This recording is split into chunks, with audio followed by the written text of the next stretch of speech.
3.5 years ago, family, friends, and fellow officers said their goodbyes to Georgetown patrolman Chad Spicer. Derek Powell fired the bullet, killing the 29-year-old. Powell is currently one of 17 men on Delaware's death row. Delaware is one of 32 states with the death penalty, but in the last 6 years, 6 states have abandoned it.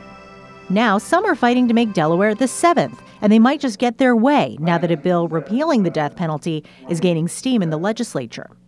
We are all led to believe that after a murder, a death sentence and an execution will balance the scales and heal our pain.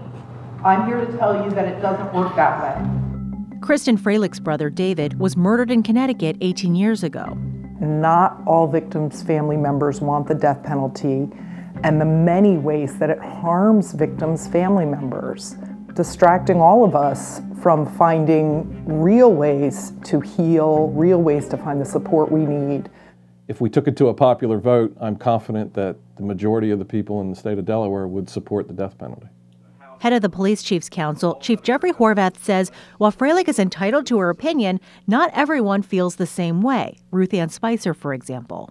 The young man that killed her son is in prison, has been sentenced to death, and she would like to see that sentence carried through. She made the comment to us that his family can go to the prison and visit him on visiting day, and she has to go to a graveyard to visit her son.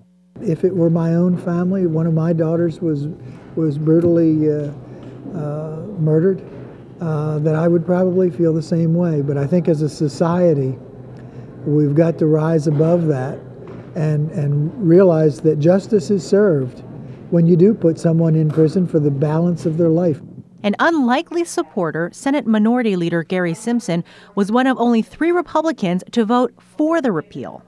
It's a conservative area in southern Delaware, and I fully realize that bill could be my demise. I just don't think it's right to take someone else's life, even though that's in the name of the state. I don't think that God intended us to take someone else's life. And that's where I fall out on this. Surprised by Simpson's support, Chief Horvath believes the state should leave it to the families to decide. We want that option to be there for those people that maybe the world's a better place if they're not in it. One of the problems with the death penalty now is that it does pit family members against each other at a time when we need to support one another. I think about the families of the kids that were murdered in Newtown, about a half hour from where my brother was killed. They don't have the option of the death penalty, so they have to find a way, that community has to find a way to come together and support those families. I think the community, instead of focusing on, the trial, the death penalty, when's the execution going to be, they're focusing on the needs of the victims' family members.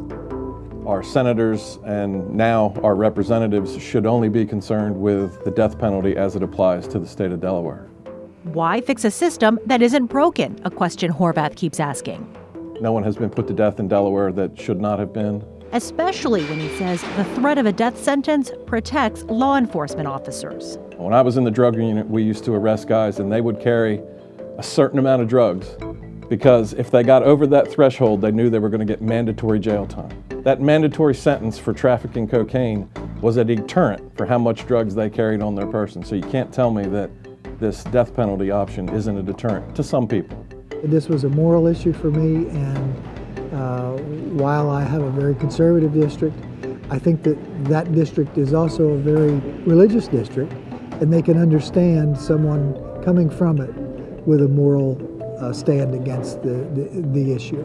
Senate Bill 19 squeezed through the Senate by 1 vote and now moves to the House, where Senator Simpson believes, as does Chief Horvath, that while it'll be close, the measure will pass.